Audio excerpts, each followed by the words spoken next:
Howard robot के अंदर रेत डालता है ताकि अंडे सुरक्षित रहें जब तक वे शरण स्थल तक न पहुंच जाएं। यह सब हॉवर्ड को लगभग मज़ेदार लगने लगता है।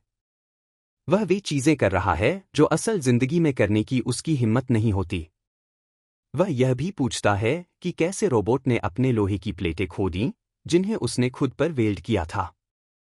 रोबोट बताता है कि जब हॉवर्ड सो रहा था तब उसकी गिद्धों के साथ भीषण लड़ाई हुई थी और दोनों घायल हो गए थे। रोबोट अभी भी विश्वास नहीं कर पा रहा है कि उसने फिर से इंसान ढूंढ लिए हैं और शरण स्थल को फिर से बनाने में सक्षम होगा। वह जानता है कि इंसान हमेशा झूठ बोलते हैं, यह कहते हुए कि वे लौट आएंगे या कोई उन्हें बचाएगा। हॉवर्ड के पास कहने के लिए शब्द नहीं होते, लेकिन रोबोट उसे परिवार का हिस्सा मान सकता है। यह बात रोबोट को चौंकाती है क्योंकि उसके पास पहले कभी कोई परिवार नहीं था। हालांकि यह खुशी ज्यादा देर तक नहीं टिकती क्योंकि वे राक्षस की मांद की ओर जा रहे होते हैं। उनके सामने एक विशाल म्यूटेंट गोरिल्ला खड़ा होता है। रोबोट कहता है कि यह एक और प्रमुख राक्षस है जो शायद पिछले विस्फोट के कारण ध्वनि से आकर्षित हुआ है।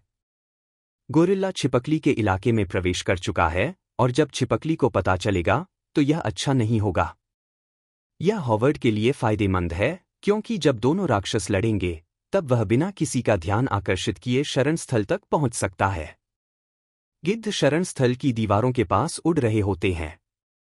हॉवर्ड को एहसास होता है कि उन पर हमला हुआ है और शरण स्थल के ऊपर राक्षस का घोंसला जल रहा है। एक तीर उसके पास से उड़ता है, दीवार से टकराता है और तुरंत बाद विस्फोट हो जाता है।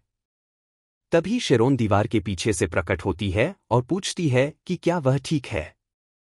उसे हॉवर्ड के गायब होने की चिंता थी, लेकिन हॉवर्ड सोचता है कि उसने उस पर तीर चलाया है। वह पूछता है कि क्या उसने जमीन पर पड़े राक्षसों को मार डाला और घोंसले को जला दिया, जबकि वह दूर था।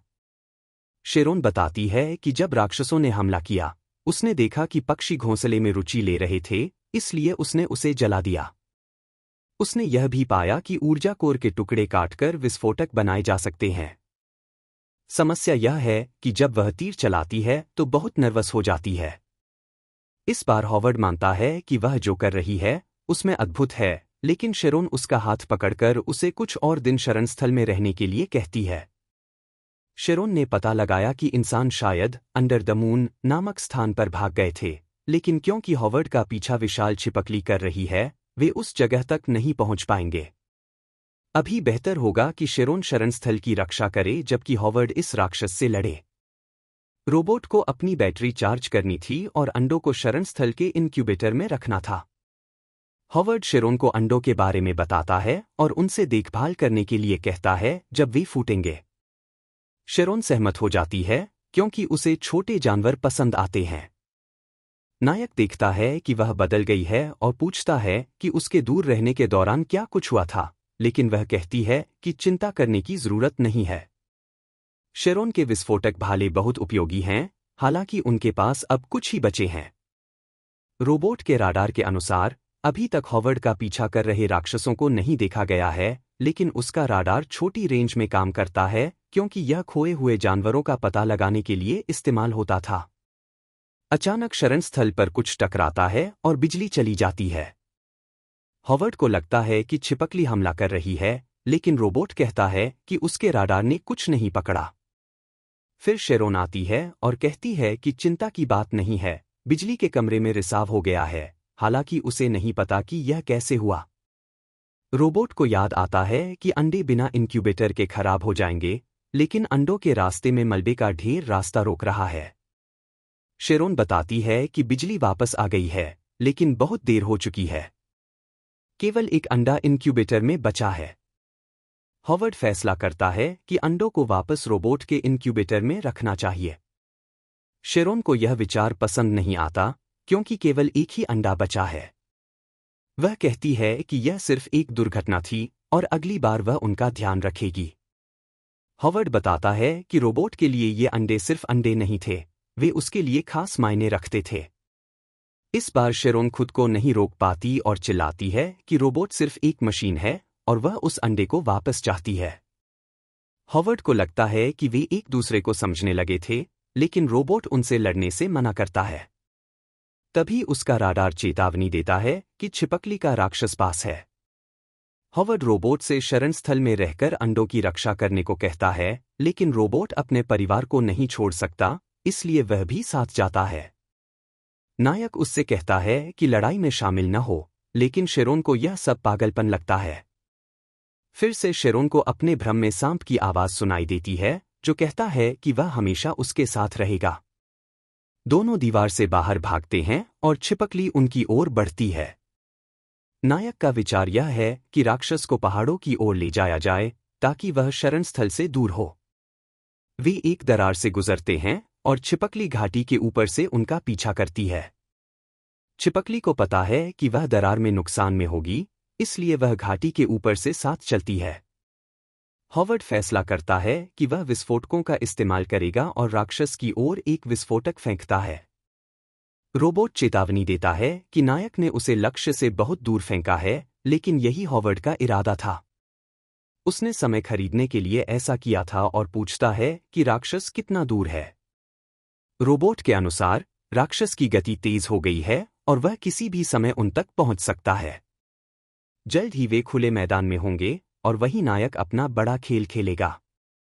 हॉवर्ड लगातार दरार के भीतर विस्फोट कर रहा है। रोबोट चेतावनी देता है कि अगर वे सीधे चलते रहे तो वे संक्षारक समुद्र तक पहुंच जाएंगे, इसलिए हॉवर्ड उसे दाईं ओर मुड़ने के लिए कहता है, जबकि वह और समय खरीदता है। अचानक वे रुक जाते हैं। खेल की शुरुआत में दिखा गोरिल्ला उनके सामने खड़ा होता है और उसके पीछे छिपकली होती है। हॉवर्ड कहता है कि दाईं ओर का पहाड़ बहुत खिसा हुआ है और वह रोबोट से उसका अनुसरण करने के लिए कहता है। नायक दो राक्षसों के बीच में होता है। वह अपना आखिरी भाला फेंकता है और रोबोट को दौड़ने के लिए कहता है। चट्टानों से विस्फोट होता है और दोनों राक्षस एक दूसरे से लड़ने लगते हैं, जबकि नायक उस दरार में छिप जाता है जो उसने चट्टानों में बनाई थी। यह छेद कमजोर है और ज्यादा देर नहीं टिकेगा। बाहर गोरिल्ला छिपकली पर हावी हो रहा होता है, लेकिन तभी छिपकली उसके मुंह में संक्षारक तरल की एक धारा छोड़ देती है। गोरिल्ला उल्टी करने लगता है और एक बार फिर लड़ाई से भाग जाता है। हॉवर्ड इस मौके का फायदा उठाता है और छिपकली पर भाला फेंकता है, लेकिन उसे एहसास होता है कि उसके पास पर्याप्त हथियार नहीं है। वह अपनी ताकत इकट्ठा करता है और एक और भाला फेंकता है, जो पहले वाले को मारता है और उसके कोर पर वार करता है। खतरे से अनजान राक्षस उन तीरों को निगल लेता है और कुछ गंभीर नहीं होता। अचानक उसका सिर फट जाता है। रोबोट इस बात का जश्न मनाता है कि हॉवर्ड ने एक प्रमुख राक्षस को नष्ट कर दिया है, जबकि नायक शिकायत करता है कि उसने इस खेल में सिर्फ पसीना बहाया है। वह देखता है कि रोबोट कांपने लगा है। वह चेतावनी देता है कि उसके इनक्यूबेटर में रखे अंडे सेने लगे हैं। तभी मौसम अचानक बदल जाता है। हॉवर्ड रोबोट से पूछता है कि क्या हो रहा है, क्योंकि मौसम का यह बदलाव सामान्य नहीं लगता। रोबोट बताता है कि वार्षिक फार्मर टाइफून आ रहा है और अगले 48 घंटों में अम्लीय बारिश और रेत के तूफान होंगे। तबाही 10 मिनट में शुरू होगी और इस समय में केवल बचने का तरीका यह है कि बचे हुए बम से एक छिपने की जगह खोदी जाए। हॉवर्ड एक परिचित ध्वनि सुनता है और पूछता है कि क्या रोबोट भी इसे सुन रहा है, लेकिन रोबोट उस समय अंडे से निकलते चूजे पर ध्यान दे रहा होता है। इस बीच आवाज और तेज हो जाती है और हॉवर्ड समझ जाता है कि यह किसी खतरे का संकेत है। फिर उसे याद आता है कि यह शूटिंग गेम्स में टाइम बम की आवाज है। हॉवर्ड पीछे मुड़कर देखता है और देखता है कि छिपकली के शरीर पर हरे बुलबुले हैं और वही आवाज उन बुलबुलों से आ रही है। अचानक बुलबुले फटते हैं और रोबोट और हॉवर्ड को उछाल देते हैं। हॉवर्ड चीखता है क्योंकि उसकी आंख हरे संक्षारक तरल से टकरा जाती है। इस बीच कई गिद्ध उसकी ओर आ रहे होते हैं, जो छिपकली के शरीर से आकर्षित हो रहे होते हैं। हॉवर्ड 3 दवाइयों की शीशियों का उपयोग करके खुद को ठीक करता है और उसके शरीर से धुआं निकलने लगता है। उसे ऊर्जा कोर का एक टुकड़ा मिलता है और गिद्धों के पास आने से पहले वह एक छोटी शीशी को लात मारता है, जो चट्टान से टकराकर विस्फोट करती है, जिससे वह पीछे की ओर गिर जाता है। विस्फोट एक गुफा बना देता है और उसमें प्रवेश करना हॉवर्ड के बचने का एकमात्र रास्ता है। हॉवर्ड गुफा तक पहुंचने की कोशिश करता है, लेकिन एक गिद्ध उस पर हमला करता है जिससे वह लगभग अचेत हो जाता है।